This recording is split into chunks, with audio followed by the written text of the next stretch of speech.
What's up, guys? Today we're going to talk about 3 hidden lessons from the book of James that you might have missed. And I'm even going to throw in a little surprise for all of you at the end, so make sure you stick around for that. We're going to talk about how faith should look in your daily life, why chasing clout might be killing your spirit, and the one shift that could bring you closer to God than ever before. So let's dive into it.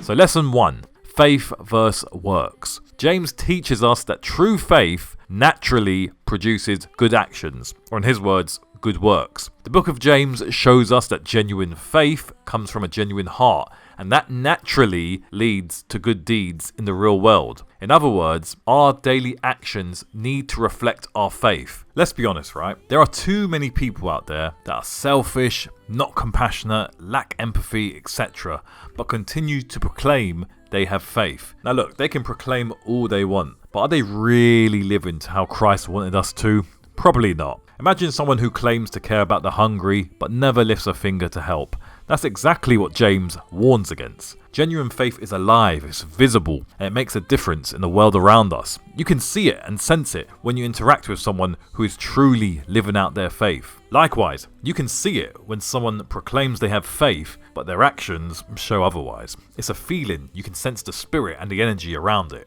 Our salvation is from the grace of Christ and putting our faith in Him to reconcile our relationship with God.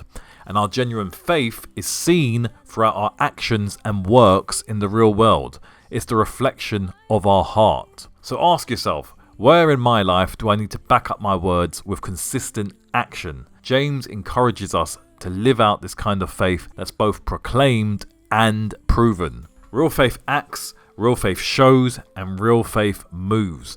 Don't be one of those people who just proclaim they have faith, but then when you watch your actions, they're disingenuous and hypocritical. Moving on to lesson 2, the dangers of worldliness, wealth, and materialism. Now, the book of James warns us against becoming too attached to worldly riches and materialistic pursuits. When our focus is strictly on accumulating materialism and wealth, we become corrupted. Our spirit suffers as a result, and our hearts drift away from God. Now remember, Jesus said you can't serve 2 masters. You'll end up loving one and despising the other. And we see that in spades in the modern world. How many have drifted from God in today's world? How many people worship luxurious lifestyles, luxurious items, worship celebrities, politicians, influencers, material wealth, etc. They've replaced God with these things, and then they wonder why their spirit is so damaged or they feel like garbage on the inside. James reminds us that earthly treasures are fleeting, and it's our relationship with God and how we love others that truly endures. Now, I'm not saying to avoid making money and avoid materialistic possessions, but it shouldn't be your primary focus because it's not going to make you happy and it's going to corrupt you and destroy your spirit. If you do have wealth, use it to serve and help others. Stop worshipping these false idols and get back to your relationship with Christ, God, and the Holy Spirit. And that leads us perfectly into our next lesson. Lesson 3, the need for humility. Most people out there are too proud and they're too arrogant. In the book of James, we see a repeated call for humility. Like in chapter 4, James states the following: God opposes the proud, but shows favor to the humble. Pride blinds us to our weaknesses, and it can even isolate us from others. It tries to put us above other people and tells us that we somehow know better than everyone else. How many people in today's world can never admit that they are wrong or are extremely narcissistic, arrogant, and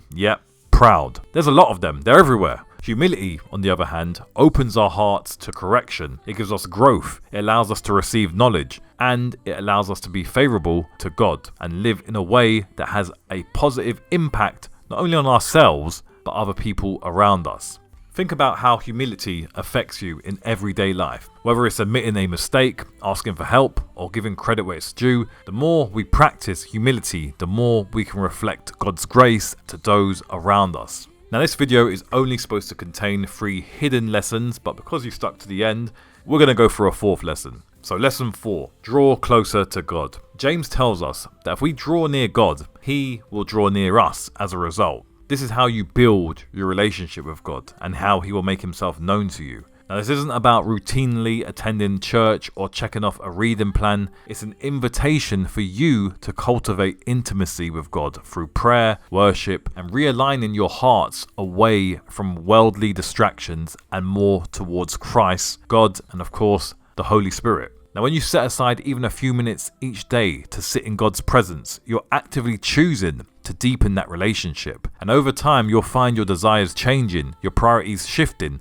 and your overall perspective aligning more with God's heart. And I will say this, isn't it ironic that when you start to draw near God, good things tend to come your way and good karma starts to take effect? So there you have it, 4 lessons from the book of James. As he states, faith must be lived out. Worldly attachments can pull us away from God, and humility opens the door for growth. And of course, we're all called to draw closer to our Creator.